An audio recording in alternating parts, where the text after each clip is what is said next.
I got a lot on my mind, got some more on my plate. My baby got me looking forward to the end of the day. What you say? You and me, just forget about the past, throw it in the trash. What you say?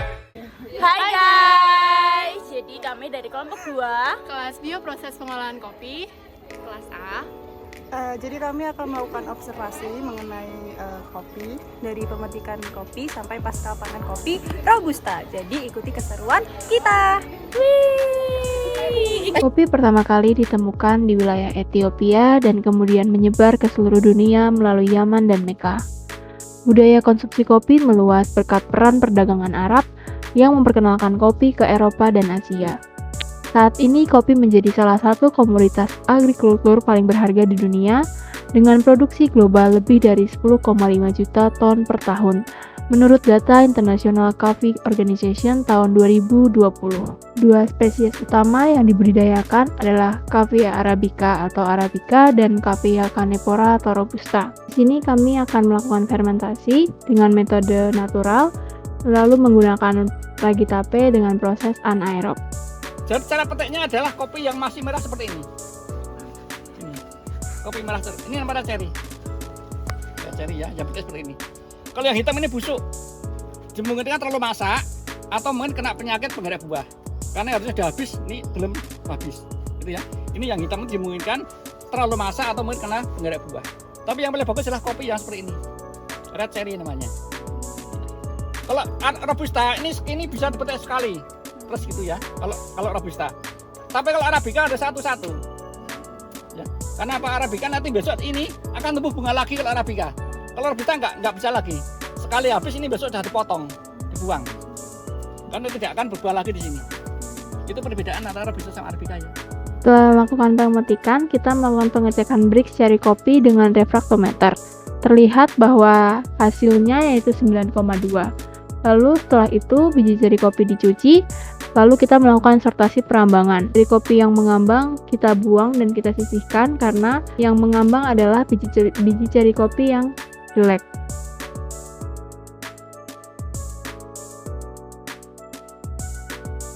Langkah selanjutnya adalah kita menghaluskan ragi tape hingga sebanyak 50 gram.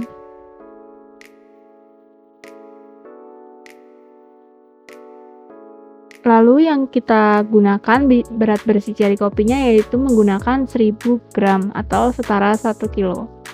Karena kita menggunakan 1000 gram biji cherry kopi, maka kita menggunakan 5% untuk tambahan ragi tapenya yaitu setara 50 gram. Lalu kita menyiapkan wadah fermentasi. Lalu dilakukan pencampuran biji cherry kopi dengan ragi tape yang dilakukan secara merata.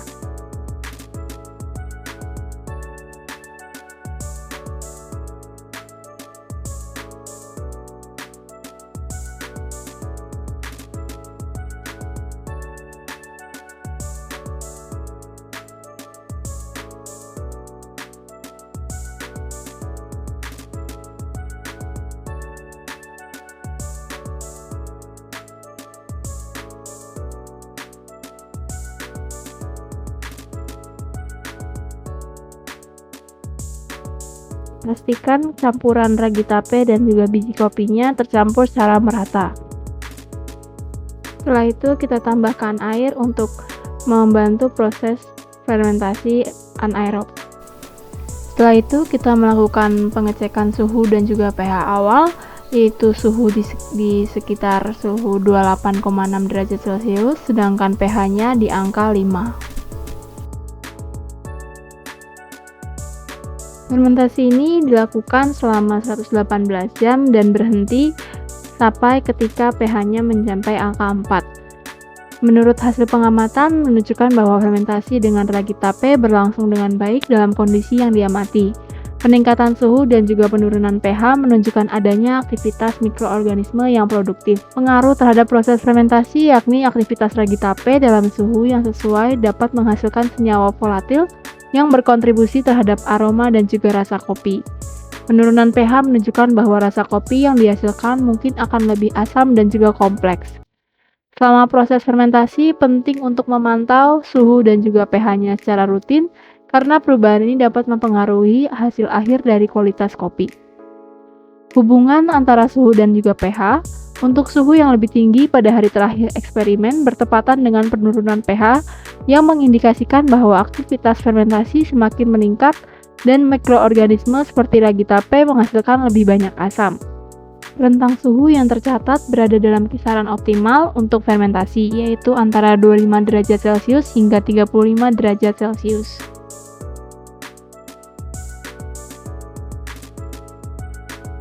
Setelah pH mencapai 4, seri kopi dikeringkan di dalam oven dengan suhu 50 derajat Celcius. Setelah dikeringkan dan kadar airnya berkurang hingga mencapai 15%, lalu kita lanjut mengupas menjadi green bean, lalu kita timbang kembali dan dapat 240 gram.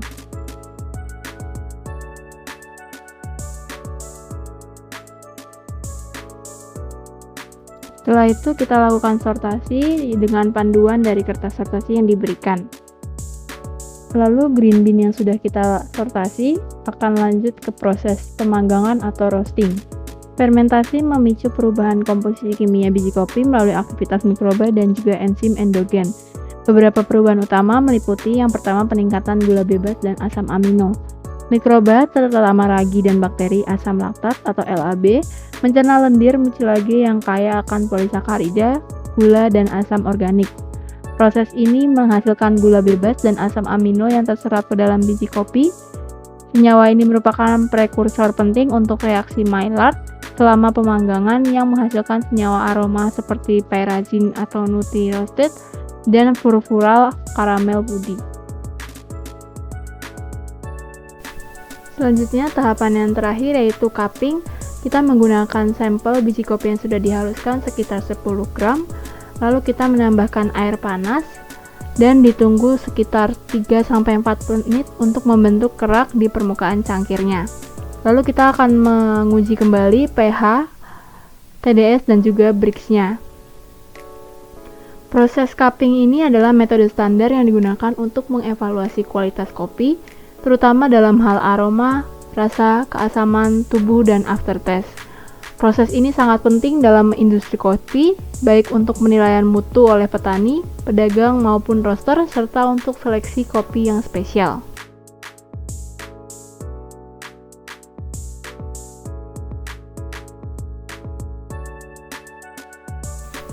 Lalu di sini kita kedatangan barista yang akan menilai, mengevaluasi cita rasa kopi yang kami buat.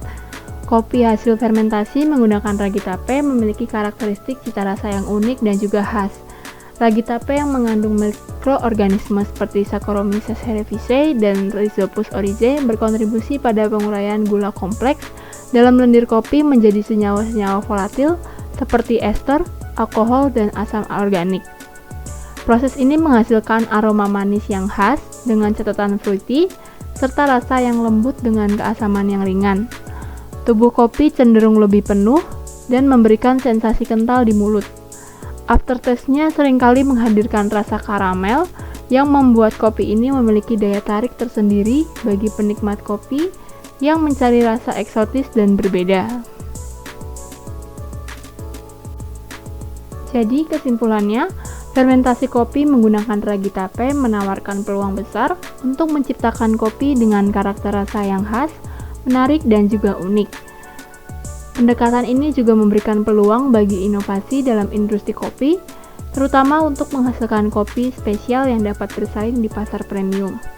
Dengan pengelolaan yang baik dan kontrol fermentasi yang tepat, kopi hasil fermentasi ragi tape dapat memberikan pengalaman sensorik yang unik dan memperluas preferensi cita rasa bagi konsumen.